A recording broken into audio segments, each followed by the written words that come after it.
Media మిత్రులందరికీ నమస్కారం. ఈ రోజున దేశవ్యాప్తంగా అమిత్ షా భారత రాజ్యాంగ నిర్మాత డాక్టర్ బిఆర్ అంబేద్కర్ గారి మీద చేసినటువంటి అనుచిత వ్యాఖ్యల్ని సిపిఐగా ఖండిస్తా ఉన్నాం. అమిత్ షా మాట్లాడిన మాటలు ప్రపంచవ్యాప్తంగా తీవ్రమైనటువంటి నిరసన జ్వాలలు ఎగిసిపడుతూ ఉన్నాయి. తక్షణమే అమిత్ షా పార్లమెంటు సభ్యత్వాన్ని రద్దు చేయాలి. ఆ వైపున స్పీకర్ గారు కేంద్ర ప్రభుత్వం చర్య తీసుకోవాలని చెప్పేసి సిపిఐగా డిమాండ్ చేస్తూ ఉన్నాం. అలాగే భారత కమ్యూనిస్ట్ పార్టీ ఆవిర్భవించి 100 సంవత్సరాలు ఈ నెల 26వ తేదీకి పూర్తవుతున్న సందర్భంగా సిపిఐ శతవార్షికోత్సవాల సభలు, సమావేశాలు, పతాకావిష్కరణలు జిల్లా వ్యాప్తంగా ఘనంగా నిర్వహిస్తూ ఉన్నాం. దున్నేవాడికే భూమి, అలాగే నివేశన స్థలాలు, బ్యాంకుల జాతీయకరణ, తెలంగాణ సాయుధ పోరాటం, భారతదేశంలో లౌకిక వ్యవస్థను పటిష్టవంతం చేయడానికి, దేశంలో ప్రజాస్వామ్య రక్షణ కోసం, భారతదేశ స్వాతంత్రోద్యమంలో వీరోచితమైనటువంటి పాత్ర నిర్వహించినటువంటి సువర్ణాక్షరాల చరిత్ర కలిగినటువంటి భారత కమ్యూనిస్ట్ పార్టీ శతవార్షికోత్సవాల సందర్భంగా 26వ తేదీ నుండి 30వ తేదీ వరకు జిల్లాలో ఉన్నటువంటి అన్ని నియోజకవర్గాల్లో బహిరంగ సభలు, ప్రదర్శనలు నిర్వహిస్తూ ఉన్నాం. ఈ సందర్భంగా ఆనాటి నుంచి ఈనాటి వరకు 75 సంవత్సరాలు నిండినటువంటి సిపిఐ జెండా పట్టుకొని ఆనాటి నుంచి ఈనాటి వరకు ప్రయాణం చేసినటువంటి పార్టీ కార్యకర్తలకి, నాయకులకి సన్మాన కార్యక్రమాలు కూడా నిర్వహిస్తూ ఉన్నాం. అలాగే చంద్రబాబు నాయుడు ఎన్నికల ముందు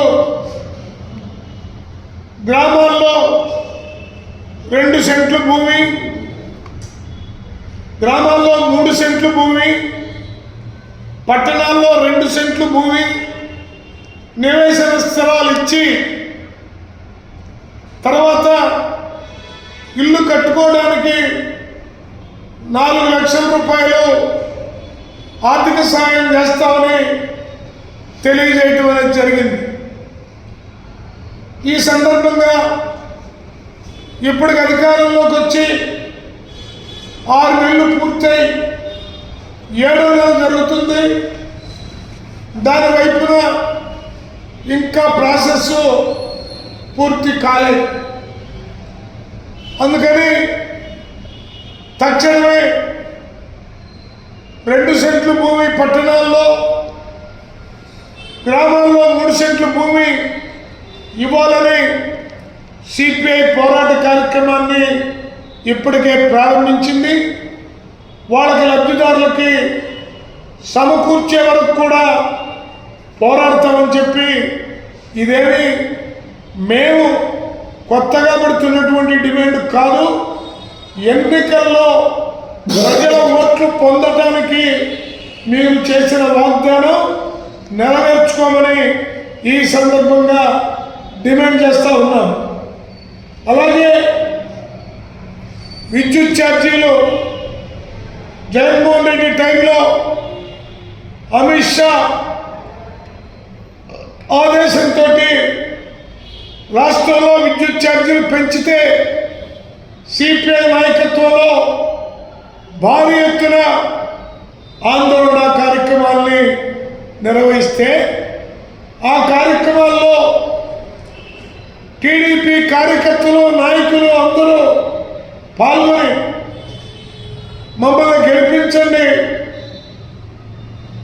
మేము కనుక అధికారంలోకి వస్తే విద్యుత్ ఛార్జీలు పెంచము, ఉన్నటువంటి ఛార్జీలు కూడా తగ్గిస్తామని చెప్పి ఇవాళ క్లాక్ ఛార్జీల పేరుతోటి, సర్దుబాటు ఛార్జీల పేరుతోటి, రకరకాల పేర్లతోటి చేస్తూ అదేమనంటే ఆనాడు జగన్మోహన్ రెడ్డి చేసినటువంటి పాపం మమ్మల్ని వెంటాడుతుంది అని చెప్తా ఉన్నారు. ఆనాడు మీకు తెలియదా? జగన్మోహన్ రెడ్డి అప్పుడు చేసుకున్న ఒప్పందాలకి వ్యతిరేకంగా సిపిఐ పోరాడినప్పుడు మీరందరూ కూడా మాతో పాటు కలిసి ఉద్యమంలో ఉన్నారు కదా.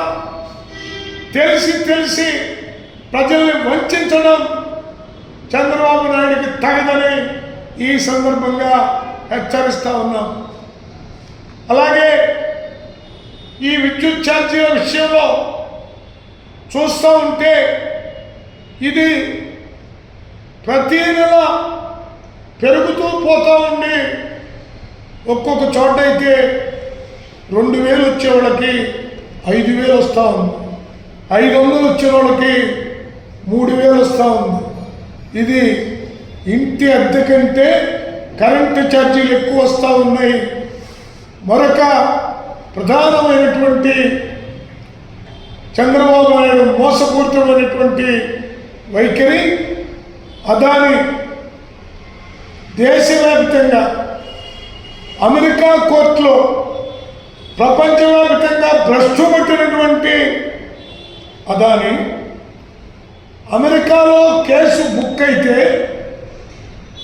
4 రాష్ట్రాలకి 2000 పైచిలకు కోట్లు లంచాలుగా ఇస్తే గత ప్రభుత్వానికి 1700 కోట్లు లంచంగా ఇచ్చామని చెప్తే అమిత్ షా చేసుకున్న ఒప్పందాలను రద్దు చేయమని అన్ని పార్టీలు డిమాండ్ చేస్తూ ఉంటే అమిత్ షా గురించి నోరు మెదపలేని బలహీనమైన దుస్థితిలో చంద్రబాబు నాయుడు ఉన్నాడంటే చంద్రబాబు నాయుడికి అధికారం ముఖ్యమా, నరేంద్ర మోడీతోటి ప్రాపకం ముఖ్యమా, లేకపోతే ప్రజల యొక్క ఇబ్బందులు ముఖ్యమా?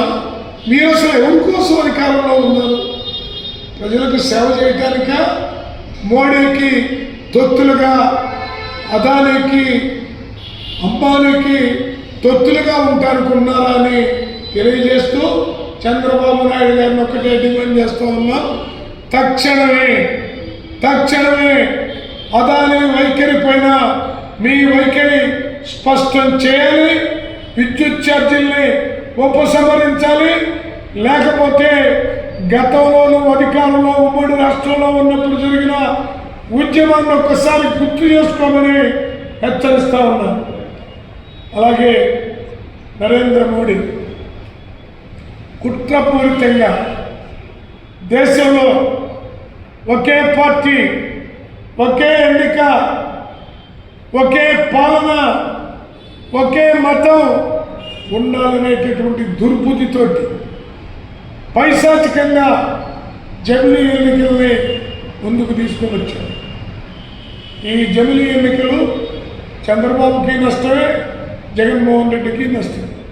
కానీ వీళ్ళిద్దరూ కేసులకు భయపడి, కాదంటే జైలుకి వెళ్ళాల్సి వస్తుందని భయపడి నోరు మెదపలేని దుస్థితిలో ఉంటే, మీకు పౌరుషం ఉంటే, చంద్రబాబు నాయుడికి జగన్మోహన్ రెడ్డికి పౌరుషం ఉంటే మీరు జమిలీ ఎన్నికలపైన మీ అభిప్రాయం ఖండిస్తారా, లేకపోతే మేము నరేంద్ర మోడీకి బానిసమని బహిరంగంగా ఒప్పుకుంటారని ఈ సందర్భంగా చెప్పాల్సినటువంటి అవసరం కూడా, ప్రజలకి అర్థం కావాల్సిన అవసరం కూడా ఉందని తెలియజేస్తూ ఈ జమిలీ ఎన్నికల్ని సిపిఐగా ఖండిస్తూ ఉన్నాం. జమిలీ ఎన్నికలు కనుక రావటం అంటూ జరిగితే దేశంలో ప్రజాస్వామ్యానికి పాత్ర వేయటం అనేది జరుగుతుంది. అధ్యక్షతర పాలనకి పునాదిగా ఏర్పడుతుంది. కాబట్టి దీన్ని పూర్తి స్థాయిలో ఖండించాలని సిపిఐగా విజ్ఞప్తి చేస్తూ ఉన్నాం. శతవార్షికోత్సవాలు నిన్న నుంచి ప్రారంభం చేయడం జరిగింది. దీనిని మరి ప్రారంభ సూచకంగా రాజా గారు విజయవాడలో హనుమంతరాయ గంగాలయంలో సాంస్కృతిక కార్యక్రమాలని ప్రారంభించడం జరిగింది. ఈ సంవత్సరం అంతా కూడా మరి వార్షికోత్సవాలను జరుపుకుంటూ వెళ్తాం. ఈ గుంటూరు నగరంలో డిసెంబర్ 26న బిఆర్ స్టేడియం నుంచి మన గాంధీ పార్క్ వరకు కూడా ప్రదర్శన అనంతరం గాంధీ పార్క్ వద్ద బహిరంగ సభ నిర్వహించబడతా ఉంది. దీంట్లో సిపిఐ రాష్ట్ర కార్యదర్శి రామకృష్ణ గారు, జిల్లా కార్యదర్శి అజయ్ కుమార్ గారు, జిల్లా రాష్ట్ర నాయకులంతా కూడా పాల్గొనబోతా ఉన్నారు. ఈ కార్యక్రమంలో ప్రదర్శనలో అట్లాగే బహిరంగ సభలో ప్రజలంతా నగరంలోనే పార్టీ సభ్యులు, సానుభూతి ప్రజలు అందరూ కూడా పాల్గొని విజయవంతం చేయాలని మీ ద్వారా కోరుతా ఉన్నాం. ఏదైతే గత ప్రభుత్వం నుంచి ఈ ప్రభుత్వం కూడా ప్రజాకంటక పాలన కొనసాగిస్తూ ఉన్నారు. మరి అధికారంలో రాకముందు చంద్రబాబు గారు విద్యుత్ ఛార్జీ తగ్గిస్తామని, అట్లాగే 2 సెంట్లు స్థలం ఇచ్చి 4 లక్షల నిర్మాణానికి ఇస్తా ఉన్నారు. 6 నెలలైనప్పుడు కూడా వాటి జోలిపోకుండా మరి విద్యుత్ మీటర్లకు సంబంధించి ఏదైతే అదానీ గారు మరి కాంట్రాక్ట్ చేసుకున్నాడో లంచాలు ఇచ్చి గత ప్రభుత్వంలో మరి 1750 కోట్ల రూపాయలు లంచాలు ఇచ్చారని మరి అమెరికాలోనే తోసిపెట్టిన ఆయన్ని లోపల పెట్టే పని కానీ ఆయన మీద నోరు తెచ్చే పరిస్థితులు ఈ ప్రభుత్వం లేని పరిస్థితి చూస్తూ ఉన్నాం. ఈ పరిస్థితుల్లో ఈ నగరంలో మీటర్లకు సంబంధించి మరి ప్రారంభిస్తూ ఉన్నారు. ఈ మీటర్లని, విద్యుత్ మీటర్లు ఏదైతే ఉన్నాయో ఈ మీటర్ని సిపిఐగా వ్యతిరేకిస్తాం. అట్లాగే 2 సెంట్లలో మరి 5 లక్షల నిర్మాణానికి మరి సిపిఐగా డిమాండ్ చేస్తా ఉన్నాం. మీరు ఇచ్చిన హామీ ప్రకారం 6 నెలలు అయినప్పటికీ ఇప్పటికి కూడా మరి ప్రక్రియ ప్రారంభం కాని పరిస్థితుల్లో పోయి నెల 15 నుంచే ఈ నగరంలో వివిధ వార్డుల్లో సచివాలయాల్లో ఈ కార్యక్రమానికి సంబంధించి మరి లక్షకొని వాళ్ళందరూ కూడా 2 సెంట్లలో మరి 5 లక్షలతో నిర్మాణానికి చేస్తా ఉన్నాం. అట్లాగే ట్రూప్ ఛార్జీలకు సంబంధించి, అదనపు ఛార్జీలకు సంబంధించి ఏదైతే సర్దుబాటు ఛార్జీలు ఉన్నాయో ఇవన్నీ కూడా మరి ప్రభుత్వమే బరాయించి మరి దాన్ని ప్రజల నుంచి ఆ భారాల నుంచి కాపాడాలని సిపిఐగా కోరుతా ఉన్నాం. ఎన్నికల ముందు మీరే చెప్పారు ఇవన్నీ కూడా మేము అధికారానికి వస్తే పెంచమని చెప్పారు, తగ్గిస్తామని చెప్పిన వాళ్ళు ఇలా తగ్గకుండా పెంచడాన్ని సిపిఐగా వ్యతిరేకిస్తా ఉన్నాం. ఇవన్నీ దృష్టిలో పెట్టుకొని ప్రజా పోరాటాలు చేయడానికి సిపిఐగా ప్రభుత్వం మీరు మారకపోతే జన సమీకరణతో మిమ్మల్ని మారుస్తానికి కూడా సిపిఐ మరి తన పోరాటాలను కొనసాగిస్తుందని ఈ వార్షికోత్సవ సందర్భంగా తెలియజేస్తా ఉన్నాం. శత జయంతి ఉత్సవాలని జరుపుకుంటా ఉన్న దేశవ్యాప్తంగా. అందులో భాగంగా గుంటూరు జిల్లాలో కూడా ఏఐటీసీ, ప్రజా సంఘాలు, రైతులు, కార్మికులు, కర్షకులు అందరూ ఈ జయంతి ఉత్సవాలను పాల్గొని జయపం చేయవలసింది మీ ద్వారా మనం చేస్తాం.